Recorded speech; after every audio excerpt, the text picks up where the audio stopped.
बंदा प्रभु তুমি যে আমার মালিক খোদা আমি যে তোমার বান্দা প্রভু তুমি যে আমার মালিক খোদা তাই তোর হৃদয় চাই পড়ি নয় তাই তোর হৃদয় চাই পড়ি নয় তুমি মেহেরবান খোদা হো আমি যে তোমার বান্দা প্রভু তুমি যে আমার মালিক খোদা আমার সঙ্গে বলা যাবে পারবেন না যুবক ভাইরা বলেন না আমি যে তোমার বান্দা প্রভু তুমি যে আমার মালিক খোদা ডাকলে তোমায় তুমি সাড়া দাও কাঁদলে তুমি দুঃখ ভুলাও ডাকলে তোমায় তুমি সাড়া দাও কাঁদলে তুমি দুঃখ ভুলাও তুমি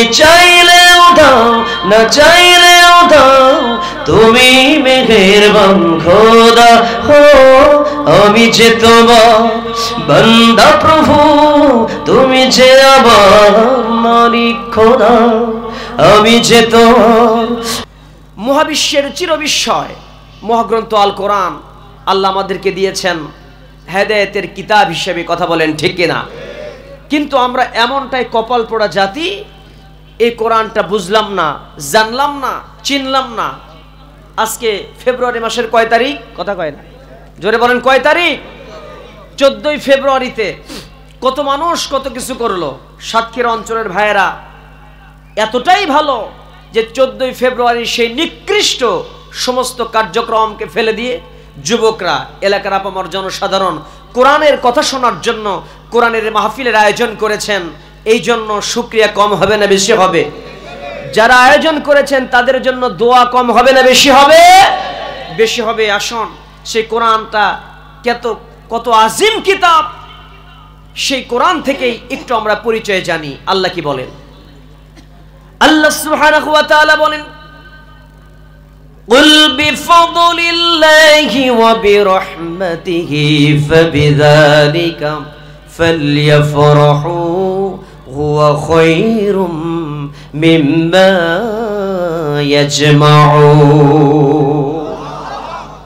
আল্লাহ সুবহানাহু ওয়া তাআলা বলেন, বান্দারি এই তামাম পৃথিবীর জমিনে আমি আল্লাহ সুবহানাহু ওয়া তাআলা বান্দার জন্য যত নিয়ামত দিয়েছি, যত করুণা করেছি, যত দয়া দেখিয়েছি, তার মাঝে শ্রেষ্ঠতম দয়া, শ্রেষ্ঠতম করুণা যেটা করেছি আমি আমার বান্দার জন্য কুরআনুল কারীম নাজিল করে দিয়েছি। জোরে বলেন সুবহানাল্লাহ।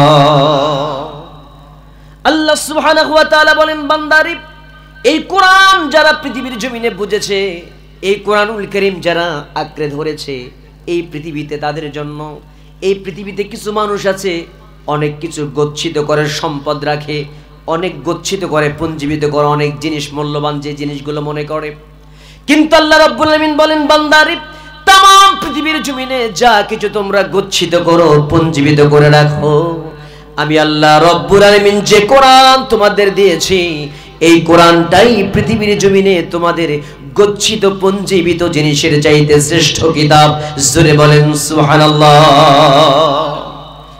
এই কোরআনটাকে যারা আঁকড়ে ধরেছে, এই কোরআনটাকে যারা ফলো করবে, এই কোরআনুল কারীমকে যারা মানবে, এই কোরআনুল কারীমকে দিয়ে যারা রাষ্ট্র পরিচালনা করবে আর আল্লাহর ভয় যারা দিলের ভিতরে রাখবে, আল্লাহ বলেন লাফাতাহনা আলাইহিম বারাকাতিম মিনাস সামাই ওয়াল আরদ।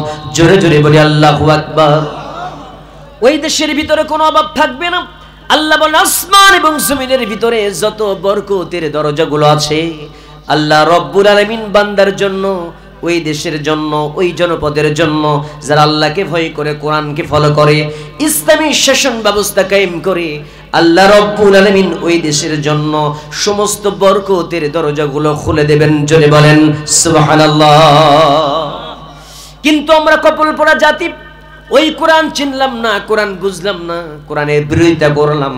কোরআনুল কারীমের বিরোধিতা করার জন্য কুরআনুল কারীম থেকে ফিরে থাকার জন্য এই পৃথিবীর মুসলমান লাঞ্ছিত, বঞ্চিত, শোষিত, নির্যাতিত, জালেমে এই পৃথিবীর জমিনে মাজলুমে পরিণত হয়ে গিয়েছে।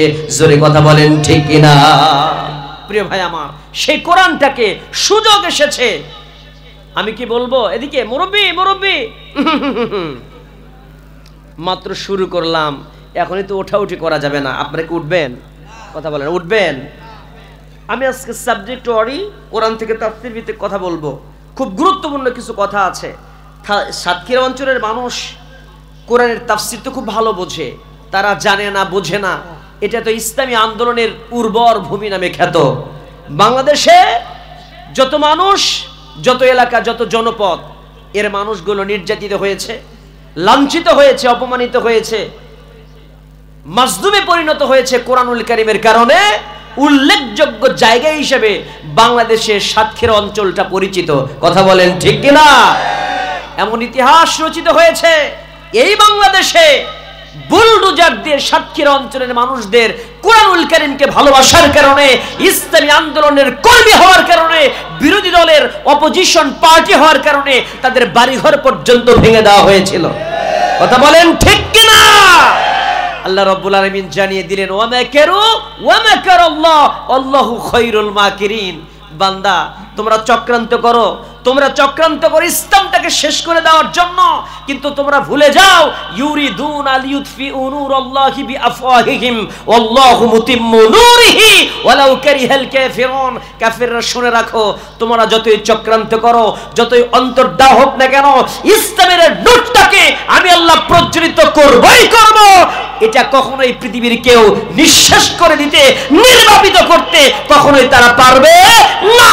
যারাই চেষ্টা করবে তাদের অবস্থা নমরুদ, ফেরাউন, হামান অথবা স্বৈরাচার হাসিনার সরকারের মতো হবে। কথা বলে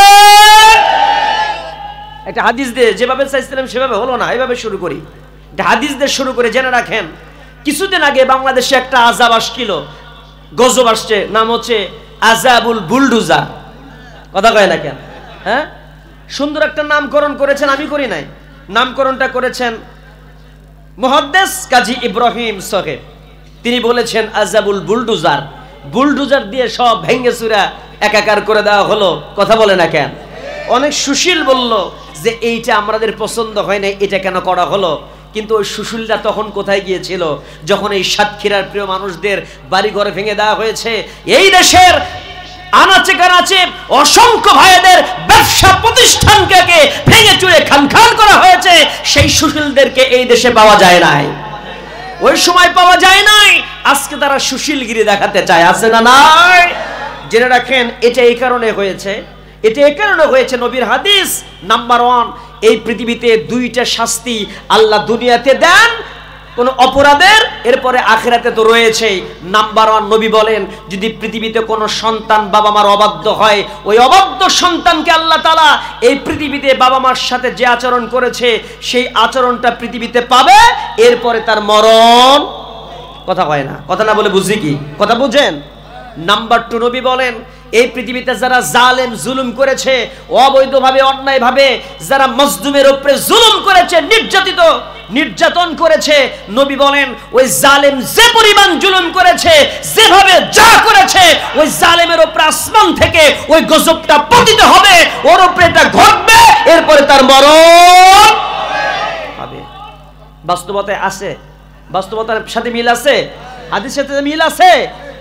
প্রিয় ভাই আমার, আপনি যখন আরেকটা গোলাপের বাগানকে ছিন্ন ভিন্ন করে দেবেন, আপনি যখন আরেকজনের বাড়ি ঘরকে এলোমেলো করে দেবেন, আপনি যখন কোনো মাকে রাত্রিতে ঘুমাতে দেবেন না, মা ওই সন্তান কলিজার টুকরা সন্তানকে জড়িয়ে নিয়ে মা ঘুমাতো, সেই সন্তানটাকে দুনিয়া থেকে শেষ করে দেবেন, জেনে রাখেন আপনার সন্তানটাও দুনিয়া থেকে সেভাবে বিদায় হবে, আপনিও ঘুমাতে পারবেন না, আপনার বাড়ি ঘরে ওইভাবে আঘাত আসবে যেভাবে যা আপনি অন্যের সাথে করেছেন। কথা বলেন ঠিক কিনা?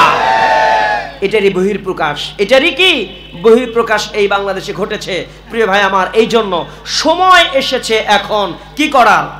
প্রতিশোধ নয়। আমরা প্রতিশোধ পরায়ণ মুসলমান নই, মুসলমান কখনো প্রতিশোধ পরায়ণ হয় না। সময় এসেছে এখন কাজ করার। রাসূল সাল্লাল্লাহু আলাইহি ওয়াসাল্লাম যখন বিদায় হজ বিদায় কি রাসূল সাল্লাল্লাহু আলাইহি ওয়াসাল্লাম যখন মক্কা বিজয় করলেন, মক্কা বিজয় করার পরে নির্দিষ্ট কিছু ব্যক্তির শাস্তি দিয়েছিলেন এবং যাদের শাস্তি পাওয়ার যারা উপযুক্ত তাদের অবশ্যই শাস্তি হবে, বাকিগুলোকে রাসূল করিম সাল্লাল্লাহু আলাইহি ওয়াসাল্লাম ক্ষমা করলেন এবং তারা ইসলামের পথেই কিন্তু চলে এসেছিল। কথা বলেন ঠিক কিনা?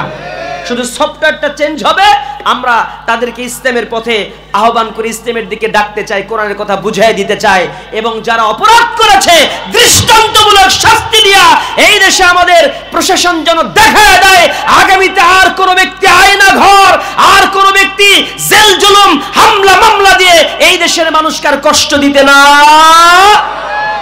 এটা চান কি চান না? কথা বলেন, চান কি চান না? চাই। প্রিয় ভাই আমার, এই জন্য সময় এসেছে কোরআন ধরার। কি ধরার? কোরআন ধরার আর কাজ করার। কি কাজ করার? কোরআনের কাজ করার। এই জন্য তো বলি কিভাবে, কেউ না করুক আমি করব কাজ, কেউ না করুক আমি করব কাজ, আল কোরআনের আহ্বানে দিন কায়েমের প্রয়োজনে, আল কোরআনের আহ্বানে দিন কায়েমের প্রয়োজনে নতুন করে আবার আমি শপথ নিলাম আজ, কেউ না করুক আমি করব কাজ, কেউ না করুক আমি করব কাজ। রাজি আছেন? আমরা সেই কাজ করব, কোরআনের কাজ। রাজি আছেন না? আমরা এই বাংলাদেশটাকে 54 বছর পর্যন্ত আমরা দেখেছি অনেকেই অনেকভাবেই শাসন করেছে, শোষণ করেছে, আর না, সব দেখা শেষ। আগামীতে চাই আমরা আল কোরআনের। কারা কারা চান হাত তুলে দেখান। সবাই চান? সবাই চান? লিল্লাহে তাকবীর, লিল্লাহে তাকবীর। আল্লাহ আমাদের সেই স্বপ্নটাকে বাস্তবায়ন করার তৌফিক দান করুন। জোরে বলি আল্লাহুম্মা আমিন। আসুন, ভেতরে অনেক কথা আছে, শুরুতে আর ভূমিকা না নিয়ে সরাসরি আমি আয়াতের দিকে চলে যাই, ওই আয়াত থেকেই কথা বলি, সামনে আগাই। সূরাটার নাম সূরা ফুরকান। আমি যে আয়াতে কারিমা থেকে আজকে কথা বলবো, যে সূরা থেকে, সেই সূরাটার নাম কি? জোরে বলেন তো, সূরাটার নাম কি?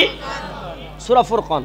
এই সূরা ফুরকানটা কেন আমি বাছাই করে নিলাম? এজন্য নিলাম, এই যে স্বপ্ন দেখলাম যে এই দেশটাকে আমরা কোরআনে রঙে রাঙাবো, এই দেশটাকে আমরা সোনার বাংলা গড়ব।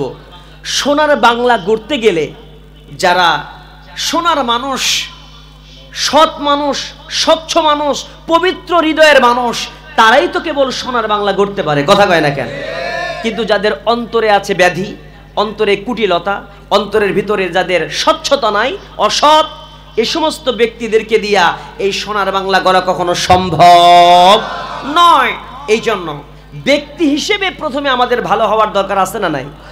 আমরা এজ এ মুসলিম, ইমানদার মুসলমান, এই দেশে আমাদের এখন ইমানটাকে সতেজ করতে হবে, কোয়ালিটি ডেভেলপ করতে হবে, কোয়ালিটি বাড়াতে হবে। সেই কোয়ালিটি বাড়ালে পরে একজন সৎ, দক্ষ, ইমানদার, পরহেজগার ব্যক্তি, যার কাছে দেশ নিরাপদ, যার কাছে মানবতা নিরাপদ, ওই ব্যক্তি যদি প্রাইম মিনিস্টার হয়, এমপি হয়, মন্ত্রী হয়, তাহলে ওই ব্যক্তিগুলো যদি আমলা হয়, সচিবালয়ে চাকরি করে, তাদের দ্বারা এই দেশ আর লুটতরাজের ভিতরে যাবে না। এই জন্য আসুন না, আমরা আমাদের কোয়ালিটি ডেভেলপ করব, আমাদের গুণগত মানটাকে বৃদ্ধি করব। এই কারণে আমি আজকে এই সাবজেক্টটাকে বেছে নিয়েছি। সময়টা এমন, সময়টা কখন ছিল? রাসূল সাল্লাল্লাহু আলাইহি ওয়াসাল্লাম যখন মক্কায় অবস্থান করেন, মক্কাতে থাকা অবস্থাতে মক্কাতে দুই ধরনের শিক্ষা ব্যবস্থা ছিল। জোরে বলেন, কয় ধরনের? একটা হচ্ছে আবু জেহেলের শিক্ষা ব্যবস্থা, আর দুই নাম্বার হচ্ছে ওহীর শিক্ষা ব্যবস্থা।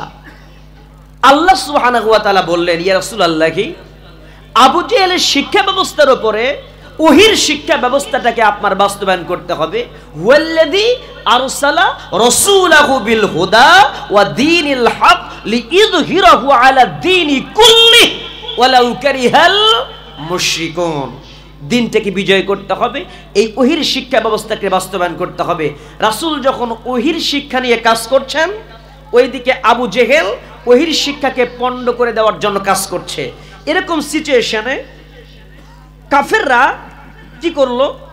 রাসূল সাল্লাল্লাহু আলাইহি ওয়াসাল্লামের নবুয়তি শিক্ষা ব্যবস্থার বিপক্ষে তারা সন্দেহ, আপত্তি উপস্থাপন করলো। এহেন পরিস্থিতিতে আল্লাহ তাআলা সূরা ফুরকানের এই আয়াতগুলো নাজিল করে জানিয়ে দিয়েছেন। জোরে বলি সুবহানাল্লাহ। এখন আসুন, সেই সময়ে কি কি বিষয় রাসূল সাল্লাল্লাহু আলাইহি ওয়াসাল্লামকে জানিয়ে দেওয়া হলো।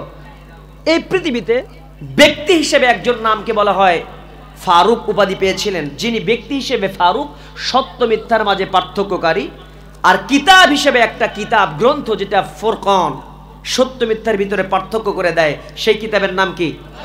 জোরে বলেন, নাম কি? ফুরকান। এই ফুরকান জাল হক ওয়া যাহাকাল বাতিল ইন্নাল বাতিলা কানা যাহুকা। হক আসলে বেহক বিদায় হয়, কথা কয় না কেন? ন্যায় আসলে অন্যায় বিদূরিত হয়, সত্য আসলে মিথ্যা দূর হয়। তো ঠিক তেমনি করে এই কিতাবটা হচ্ছে আল ফারকু বাইনাল হক ওয়াল বাতিল, সত্য এবং মিথ্যার ভিতরে পার্থক্য করে দেয়, যেটাকে বলা হয় ইংরেজিতে ক্রাইটেরিয়ান বিটুইন রাইট অ্যান্ড রং। যেটা রাইট সঠিক, রং মানে ভুল, সঠিক এবং ভুলের ভিতরে পার্থক্য করে দেয় যেই কিতাব, সেই কিতাবের নাম। সেই কথা কোরআন থেকেই, সেই কিতাব থেকেই কথা হবে। আসুন শুরু করছি। আল্লাহ তাআলা যেভাবে বলছেন সেভাবে, শয়তানের ওয়াসওয়াসা কুমন্ত্রণা দিয়ে, কুমন্ত্রণা থেকে আল্লাহর কাছে পানাহ চেয়ে এভাবে আমরা শুরু করতে চাই। আমার সাথে সবাই বলুন, আউযু বিল্লাহি মিনাশ শাইতানির রাজীম, বিসমিল্লাহির রাহমানির রাহিম। وعباد الرحمن الذين يمشون على الأرض هونا وإذا خاطبهم الجاهلون قالوا سلاما।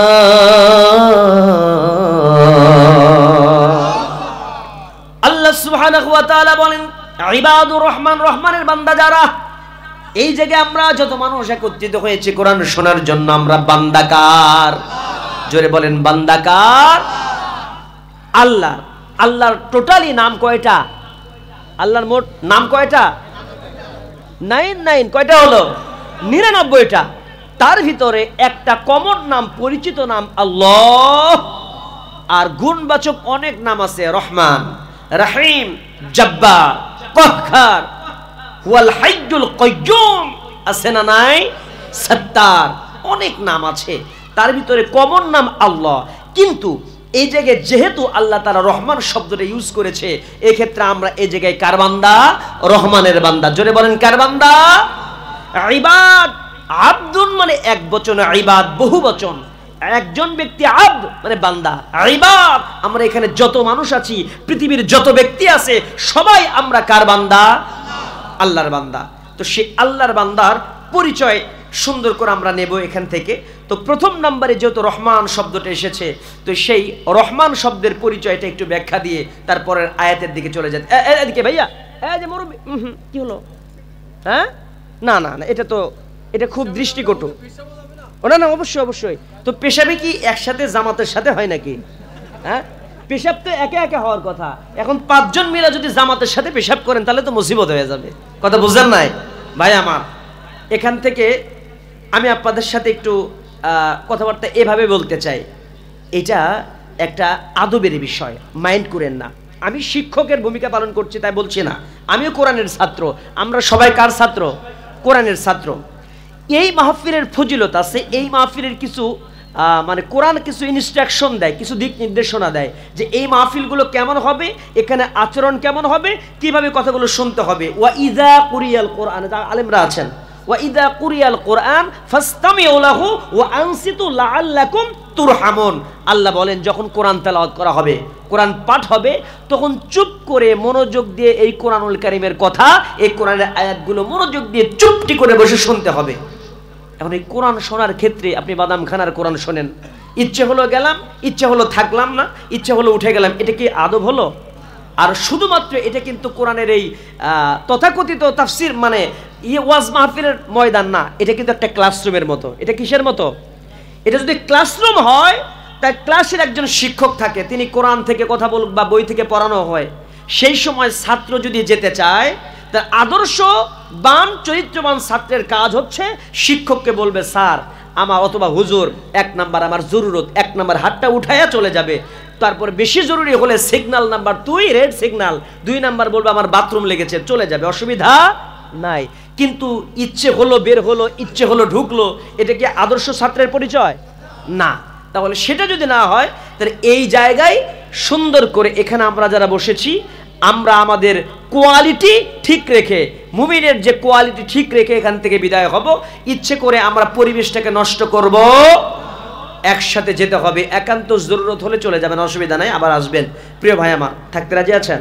কথা কয় না, কথা বলেন, থাকতে রাজি আছেন নাকি দোয়া করে চলে যাব? কথা কয় না কেন? অসুবিধা নাই তো? মাত্র রাত বাজে 11টা, আহামরি তো খুব রাত হয় না, 11টা 1 বাজে, এখনো তো আহামরি অনেক রাত হয় নাই। মোটামুটি তো 12টা পর্যন্ত তো এমনি জাগতে পারি। কথা কয় না কেন?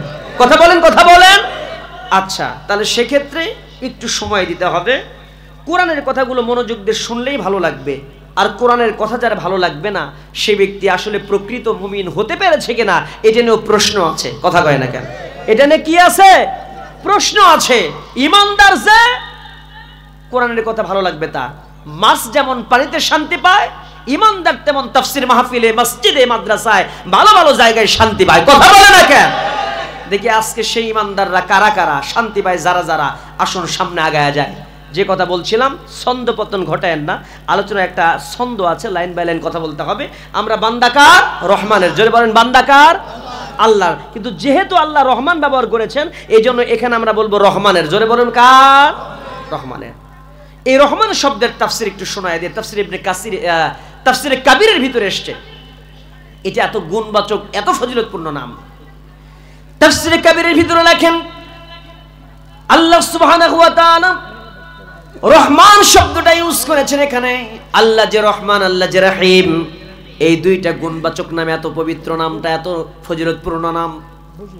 এই পৃথিবীর জমিনে একটা খ্রিস্টান, হিন্দু, বৌদ্ধ, নাস্তিকদের এক ফোঁটা পানির খাওয়াতেন না আল্লাহ রব্বুল আলামিন যদি রহমান না হতে।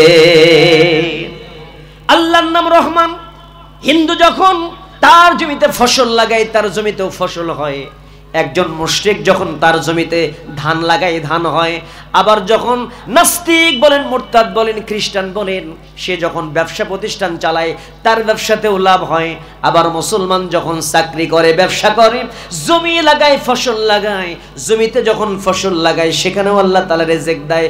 আল্লাহ রব্বুল আলামিন প্রত্যেকটা মানুষকে রিজিক দেন। এই জন্য আল্লাহর নাম রহমান। এই জন্য তিনি রহমান। যদি না হতেন, একজন নাস্তিক, মুরতাদ এই পৃথিবীতে এক ফোঁটা পানি পর্যন্ত পেত না। 2 নম্বর আল্লাহর নাম রহিম। কাল কিয়ামতের কঠিন মুসিবতের দিনে লিল্লাহি ওয়াহিদিল কাহার নাম ধারণ করবেন যেই দিন আল্লাহ যেই দিন ডেকে ডেকে বলবেন লিমানিল মুলকিল ইয়াউম।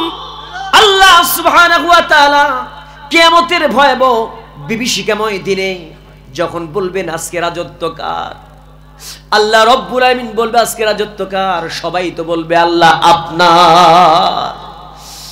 সমস্ত রাজা বাদশাদের সব মাথা নিচু হয়ে যাবে। আল্লাহ সুবহানাহু ওয়া তাআলা সেই দিন মুমিন বান্দাদের যারা ঈমান নিয়ে কবরে চলে গেছে, ছোটখাটো ভুলগুলোকে আল্লাহ মাফ করে দিয়া, রহিম নামের উসিলা দিয়া আল্লাহ মাফ করে ওই বান্দাদেরকে জান্নাতে প্রবেশ করায় দেবেন। জোরে বলেন সুবহানাল্লাহ। এই রহমান নামের দাম কত, রহিম নামের দাম কত? তাফসীরে কাবীরের ভিতরে এসেছে। মুসা আলাইহিস সালাতু ওয়াস সালামের কথা কার না জানা আছে? হযরতে মুসা আলাইহিস সালাতু ওয়াস সালাম চলে গেলেন, রওনা দিয়েছেন তুর পর্বতের দিকে আল্লাহর সঙ্গে দেখা করার জন্য। প্রতিমধ্যে অনেকগুলো ঘটনা ঘটে গেল। একটা ঘটনা এমন ঘটেছে, তাফসীরে কাবীরের ভিতরে এসেছেন, লেখেন যে সেই জায়গায় একটা কবর দেখা হলো।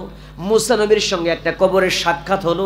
ওই কবরের ভিতরে গিয়ে দেখতে পাচ্ছেন, কবরের ভিতরে ওই ব্যক্তিটার মৃত্যু, ওই ব্যক্তিটার কবরের মধ্যে শাস্তি হচ্ছে তার। আল্লাহর নবী মুসা তো দিলটা নরম, আল্লাহর দরবারে প্রার্থনা করে বলে ইয়া রাব্বাল আলামিন, আমার মনটা তো ভালো লাগে না, একটা ব্যক্তি কবরের শাস্তি পাবে, আমার ভালো লাগে না। আমি নবী হয়ে তোমার দরবারে ফরিয়াদ করি।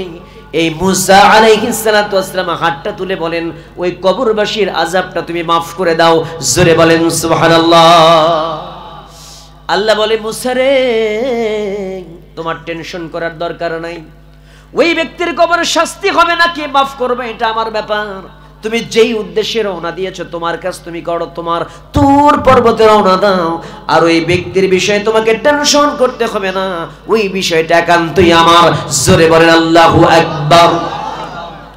মুসা আলাইহিস সালাতু ওয়াস সালামের দোয়া কবুল হলো না।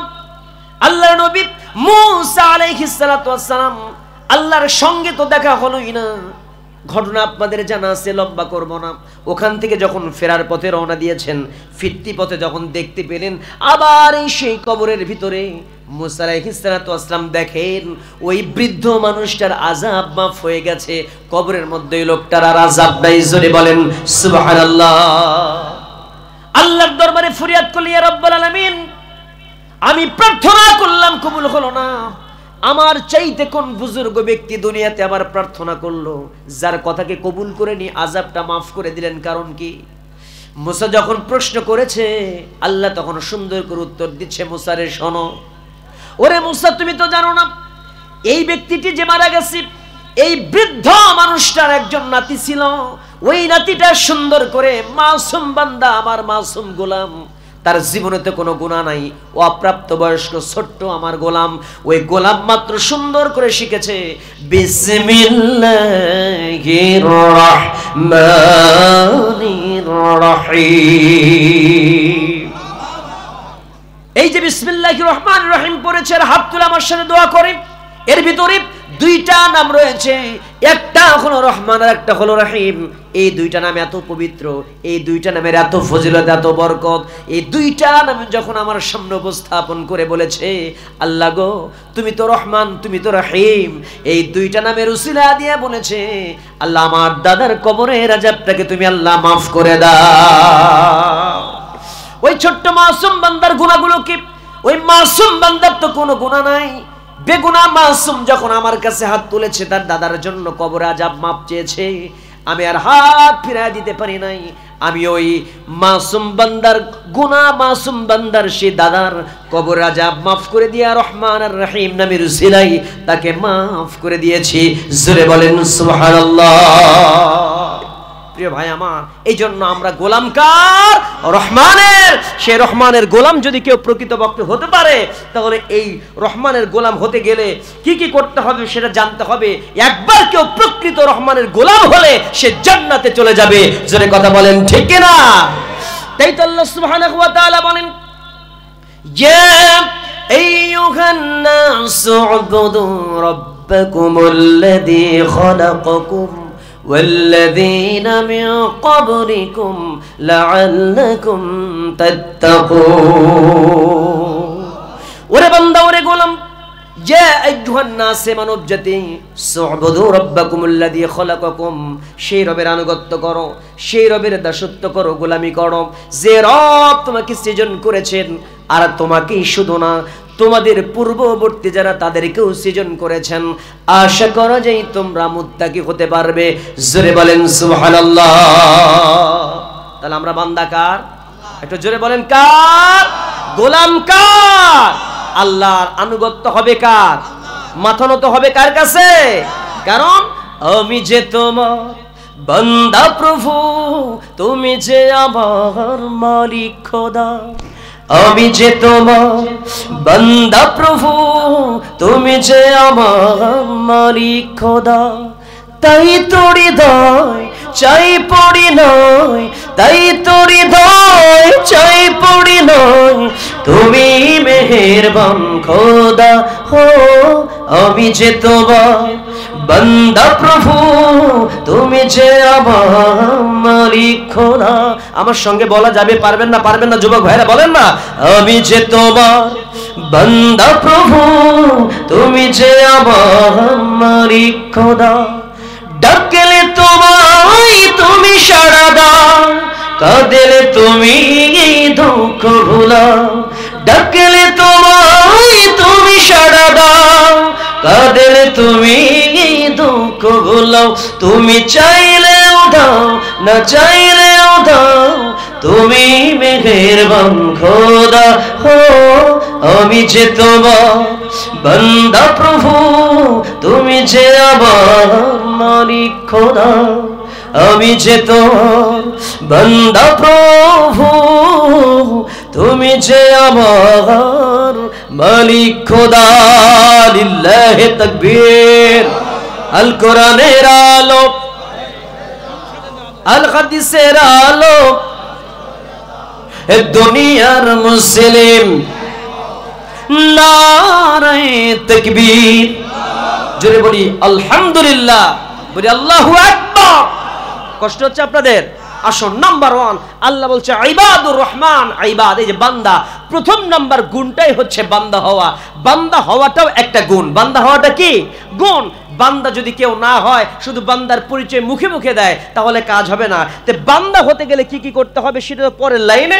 বান্দা হওয়াটাই যে গুণ সেটা আমি এভাবে বুঝাই দেয়। যেমন ধরেন, মিছিল করলো সকালবেলা থেকে বিকেলবেলা পর্যন্ত, মিছিল করতেছে তরমুজ পার্টির। জোরে বলেন কোন পার্টি? কথা না বলে বুঝছে কি? তরমুজ পার্টির মিছিল করার পরে বিকেল বেলায় আনারস মার্কা খিচুড়ি রান্না করছে, সেই জায়গায় গিয়া খিচুড়ি খাওয়ার জন্য চলে গেছে। আচ্ছা বলেন তো, ওরে যদি চেনে খিচুড়ি খাইতে দেবে? কথা কয় না, দেবে? বরং উল্টা বাটাম পেটা করে সাইজ করবে, না ওখান থেকে তাড়ায় দেবে। বেয়াদব, তুই মিছিল করিস তরমুজের আর আনারস মার্কার মিছিলে এসে এখানে এসে খিচুড়ি খাইতে চাস, দেবে না। তো ওই সময় ওই লোকটা একটা ফোন দিয়ে আটলো, বললো যে আরে ভাই তোমরা পাগল নাকি? আসলে সকালবেলা যে আমি তরমুজ পার্টির মিছিলে অংশগ্রহণ করেছিলাম, ওদের ভেতরে গোপন কথাগুলো জেনে এসে আনারস মার্কার দলই তো আমি করি, তোমাদেরকে বলার জন্য ওখানে গিয়েছিলাম। আসলে আমি তোমার গ্রুপেরই, ওদের সাথে অভিনয় করি। কথা কয় না কেন? তাই নাকি? তাহলে 3 প্লেট খা। কথা বলেন, তাহলে খাইতে দেবে কয় প্লেট? 3 প্লেট খা। এদিকে 3 প্লেট খাওয়া শেষ, চলে গেছে আবার সে তরমুজ পার্টির কাছে। যে যখন বলে কি ব্যাপার ওখানে তুই তাবারও খাইলি, খিচুড়ি খাইলি, কারণটা কি? তোমরা এতই পাগলের পাগল, ডিজিটাল যুগে এই মানুষ এত বোকা হয় নাকি? কয় কি ব্যাপার? বোকা মানে তুই কি বোঝাতে চাও? বুঝাতে চায় আরে পাগল, ওখানে যে গিয়েছিলাম, ওখানে যে আমি মূলত ওদের ভেতরের খবর জানলাম, ওরা কি বুদ্ধি আটতেছে, কি চিন্তা ভাবনা করতেছে, এটা তোমাদের জানার জন্য। মূলত আমি তোমার দলিত করে সারাদিন মিছিল করলাম, দেখো না? তাই নাকি? ও তাহলে ঠিক আছে। এখন বলেন তো, এই ব্যক্তি কি আসলে কোন দলের? এ কি তরমুজ পার্টির না আনারস মার্কার? এ আসলে কোন দলেরই না, এ হলো সুবিধাবাদ। এই কথা কয় না, সুবিধাবাদ জিন্দাবাদ। তাহলে এই ব্যক্তির নাম সুবিধাবাদ জিন্দাবাদ। এই ব্যক্তি মুনাফিক, এই ব্যক্তি সিটার, এই ব্যক্তি বদমাইশ, এই ব্যক্তি ফটকাবাজ, আর এই ব্যক্তি পৃথিবীর সবচেয়ে নিকৃষ্ট ব্যক্তি। কথা কয় না কেন? কথা বলেন। যদি এটা স্বাভাবিকভাবে আমরা বুঝি, এখন বলেন তো এই পৃথিবীতে আমরা গোলাম কার? একটু জোরে বলেন, গোলাম কার? তাহলে আল্লাহর গোলাম হয়ে এই পৃথিবীতে আল্লাহর কাজ করবে, আল্লাহর কোরআনের আইন নিয়ে কাজ করবে। সংসদে ব্রিটিশের আইন না, কোরআনুল কারীমের আইন বাস্তবায়ন হবে, সেজন্য কাজ করবে। কিন্তু সেই বান্দাদেরকে যখন আল্লাহর আইনের জন্য পাওয়া যায় না, ওরা বিভিন্ন তন্ত্রমন্ত্রের দিকে দৌড়ায়, নামাজ পড়ে, রোজা করে, হজ করে, যাকাতও দেয়, কিন্তু এই সমাজে ইসলাম প্রতিষ্ঠিত হোক চায় না। আল্লাহ তাআলা বলে, তুই আমার বান্দা, তবে তুই বাটপার, তুই মুনাফিক, তুই সিটার, তুই আমার সবচেয়ে নিকৃষ্ট বান্দা, তুই মুনাফিক বান্দা। কথা বলে। তাহলে বান্দা ইচ্ছে করে বললেই বান্দা হওয়া যায় না, বান্দা হতে গেলেও কোয়ালিটি লাগে। কথা বলে না কেন? আর এরকম মুনাফিক বান্দা সমাজে আছে না নাই? আল্লাহ বলে, ইন্নাল মুনাফিকিনা ফি দারকিল আসফালি মিনান নার, জাহান্নামের সবচেয়ে নিকৃষ্ট স্থানে ওই মুনাফিকের জাহান্নামে স্থান হবে। কথা বলে না? কথা বলে না? প্রিয় ভাই আমার, এই মুনাফিক আজকে সমাজে কম না বেশি? কথা বলেন, কম না বেশি? বিগত সময়ে স্বৈরাচারের আমলে যখন ওই স্বৈরাচারের দোসর ছিল, বন্ধু ছিল, এখন টাকার বিনিময়ে অন্যান্য দলের ভিতরে এসে তারা বড় বড় পদ নিচ্ছে। জেনে রাখবেন, যে পদই তাদেরকে দেন না 2000 বার ভেবে নেবেন, ওরা কোনো দলের ছিল না, ওরা এই দেশের শত্রু, ওরা মানবতার শত্রু, ওরা দলের শত্রু, ওদের নির্দিষ্ট কোনো নৈতিকতা নাই, নৈতিকতা বিবর্জিত যারা, এরা কখনো দলের হতে পারে না। এরা পিচাস, এরা চিটার, এরা বাটপার। কথা বলেন ঠিক কিনা? এদিকে দলে নেবেন, দলকে কানা করে ছেড়ে দেবে। কথা কয় না কেন? এই জন্য সাবধান, সবই কেয়ারফুল, কেয়ারফুল থাকতে হবে, সামনে আগায়। তাহলে বান্দা হওয়ার জন্য আমাদের কি কি করতে হবে? এখন আসেন, ইচ্ছে করলেই বান্দার পরিচয় দেওয়া যায়, কিন্তু আল্লাহর কাছে বান্দা হওয়া যায় না। শুধু আমি ঘটনা বহুল কথা বলবো না, বুঝায় তাফসীর ভিত্তিক কিছু কথা বলতে চাই। অসুবিধা আপনাদের? অসুবিধা নাই তো? ঘটনা মাঝে মাঝে আসলে বলবো, তাছাড়া ঘটনা নাই। ঘটনা মাঝে মাঝে আসে, তখন বলবো। সামনে আগায়। নাম্বার 1, প্রথম নাম্বার, যদি কেউ আল্লাহর বান্দা হয়, এই যে ভাইয়া, কি হয়েছে, সমস্যা কি? না না না, যাওয়া যাবে না, কাউরে উঠতে দেবো না, আজকে একসাথে যাবো, যান তাড়াতাড়ি উজু করে আসেন। নাম্বার 1, প্রথম নাম্বার হচ্ছে আল্লাহ তাআলা কি বোঝাতে চাচ্ছেন, যে বান্দা যদি কেউ হয়, তাহলে তার সমস্ত পৃথিবীতে এই ব্যক্তি সর্বপ্রথম বিশ্বাস করবে কাকে? এই পিছনে ভাইরা কথা বলেন, কাকে? আমার বিশ্বাস কাকে কেন্দ্র করে? আল্লাহকে কেন্দ্র করে। আমার যে চিন্তা, সে চিন্তাটা হবে কার জন্য? আল্লাহ। আমার যে ইচ্ছা, আমার যে আকাঙ্ক্ষা, আমার যে প্রত্যাশা, আমার কাজকর্ম, অল এভরিথিং, একটা জীবনে যা কিছু সকল কিছু হবে কাকে কেন্দ্র করে? জোরে বলেন, কাকে কেন্দ্র করে? তবেই সেই ব্যক্তি আল্লাহর বান্দা হতে পারে। এখন কোন ব্যক্তি আল্লাহর বান্দার পরিচয় দেয় কিন্তু তার ইচ্ছাটা আল্লাহর মতো না। কেমন? আল্লাহ বলেছেন ফজরের নামাজ পড়তে হবে 2 রাকাত, আর ফজরের সুন্নাত 2 রাকাত ফরজ। মোট কয় রাকাত? জোরে বলতে হবে, কয় রাকাত? 4 রাকাত। কিন্তু এই ব্যক্তিটা আকাঙ্ক্ষা করলো, প্রত্যাশা করলো, ইচ্ছা করলো, মনে করলো নাউজুবিল্লাহ আল্লাহ তো আর ভুল করে নাই, ও মনে করলো আল্লাহ এটা কেমন করলো, এটা সকালবেলা জোহরের 12 রাকাতেরটা সকালবেলা লাগানো দরকার ছিল, কারণ সকালবেলা একটু বেশি নামাজ হলে একটু ব্যায়াম হইতো। কথা হয় না কেন? কারণ 2 রাকাত পরে তো আমরা ব্যায়াম করতে যাই, তাহলে সকালে 12 রাকাত, জোহরে যেহেতু ব্যস্ত থাকি তখন হবে মাত্র 2 রাকাত। এই সিস্টেমটা যদি চালু করা হয় তাহলে সুন্দর হয় না? কথা কয় না? এই চিন্তা করলো। এখন বলেন তো, এই চিন্তা করে সে কাজটা করলো, এটা কি আল্লাহর কাছে কবুল হবে? সে কি আল্লাহর বান্দার পরিচয় দিয়েছে? না। সামি'না ওয়া আতা'না, শুনেছি মেনে নেব। সাথে সাথে আল্লাহ যে বিধান দিয়েছে, যেভাবে দিয়েছে সেভাবেই মানতে হবে। এর ব্যতিক্রম করলো ও আল্লাহর বান্দা হতে পারবে? আরেকটা एग्जांपल দেই। কোন ব্যক্তি ইচ্ছা করলো, আল্লাহ সর্বমোট বিয়ে করতে বলেছে কয়টা? একটা। সর্বমোট কয়টা করা যায়? টাকা পয়সা আছে, শারীরিক সক্ষমতা আর অর্থনৈতিক সচ্ছলতাও আছে, সর্বমোট 4টা বিয়ে করতে পারবে। এখন এই বললো টাকা তো আমার কম না, দেশের টাকা লুটপাট করে মিলিয়ন বিলিয়ন টাকা সুইজারল্যান্ডে জমা করছে, টাকার অভাব আছে নাকি? আমি বিয়ে করবো মোটামুটি বেশি না। আবার সে এমনিতেই ভালো মানুষ, সেও চিন্তা করলো আমি বিয়ে করবো 35টা। কথা কয় না? কথা বুঝেন নাই মনে হয়? আল্লাহ দিছে 4টা, ও বিয়ে করবে কয়টা? 35টা। এখন এই ইচ্ছাটা সে করলো, এই ইচ্ছা যদি আল্লাহ কেন্দ্রিক না হয়, নিজের মতো করে হয়, সেও আল্লাহর বান্দা হতে পারবে না। তাহলে কি বোঝা গেল? আমার ইচ্ছা, আমার চিন্তা, আমার চেতনা, আমার বিশ্বাস, আমার আনুগত্য, আমার সকল আদেশ নিষেধ যা কিছু সব হবে কাকে কেন্দ্র করে? তাহলে সেই ব্যক্তি কার গোলাম? আল্লাহর গোলাম। এর ব্যতিক্রম হলে আল্লাহর বান্দা নয়, সে বান্দা, তবে আল্লাহর কাছে সে ভণ্ড বান্দা, নিকৃষ্ট বান্দা, পাপী বান্দা, জাহান্নামী বান্দা। কথা বলেন, ওয়াজ বোঝা যায় আমারটা? অসুবিধা হচ্ছে না তো? এখন আসেন নাম্বার 2। তাহলে 1 নম্বর পরিচয় আমরা পেয়ে গেলাম, 2 নম্বরে চলে যাই। আল্লাহ সুবহানাহু ওয়া তাআলা বলেন, এই যে বান্দার পরিচয় দিলি রে বান্দা, প্রথম নাম্বার তুই আমার বান্দা, রহমানের বান্দা। 2 নাম্বার তোর গুণটা কি হবে শুনে রাখ। ইবাদুর রহমানিল্লাযীনা ইয়ামশুনা আলাল আরদি গাওলা। 2 নাম্বার তোর পরিচয়টা, তুই যে রহমানের গোলাম, তোর ভিতরে কোয়ালিটি ডেভেলপ করতে হবে, গুণগত মান বাড়াতে হবে। রহমানের বান্দার এই কাজ করা যাবে না, এই ভালোগুলো কাজগুলো করতে হবে।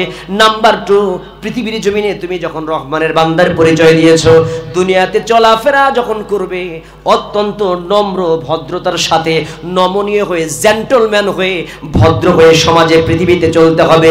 জোরে কথা বলেন ঠিক কিনা? তাহলে রহমানের বান্দা কি করবে? রাস্তায় চলাফেরা করলে ভদ্রতার সাথে সুন্দরভাবে চলবে। কিন্তু রহমানের বান্দা যদি অবস্থা এমন হয়, ক্ষমতায় পাই নাই, তার আগে কয় চিনিস, আমাকে চিনিস বাবা, আমি সাতক্ষীরা জেলা সভাপতি অমুক দলের, সামনে মান্ডে ক্লোজ করে দেবো খালি আমার কথার বাইরে গেলে। আছে না নাই? আছে না নাই? আল্লাহ বলে লা তামশি ফিল আরদি মারহাম, খবরদার অহংকার করো না। অহংকার করে বান্দা তুমি তোমার জুতা পায়ের আঘাত দিয়া মাটিকে 2 ভাগ করতে পারবা? কথা কয় না? পারবা? তুমি পায়ের আঘাত দিয়ে মাটি ছিঁড়ে ফেলতে পারো না, 2 ভাগ করতে পারো না, তোমার কিসের অহংকার? কিসের অহংকার? খবরদার, অহংকার পতনের মূল। অহংকার, আল্লাহ রাসূল বলেন অহংকারটা হচ্ছে আল্লাহ সুবহানাহু ওয়া তাআলার চাদর, যে চাদর নিয়ে টানা হাসটা করে আল্লাহ সুবহানাহু ওয়া তাআলা তাকে দুনিয়াতে অপমান অপদস্থ করে, লাঞ্ছিত করে, মুহূর্তের মধ্যে কলার পাতাতেও শোয়াতে পারে। কথা বলেন, ওয়া তুইজ্জু মান তাশা ওয়া তুযিল্লু মান তাশা। ইজ্জত দেওয়ার মালিক কে?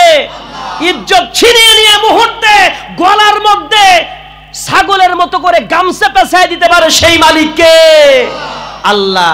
বুঝলে বুঝপাতা, না বুঝলে তেজপাতা। প্রিয় ভাই আমার, কথাগুলো আপনাদের জানা আছে, রিপিট আমি করতে চাই না, শুধু এতটুকুন বলি যে কি দাপট তাদের কিছু ছিল, কি অহংকার ছিল তাদের। মিশন অ্যান্ড ভিশন ছিল 41 সাল।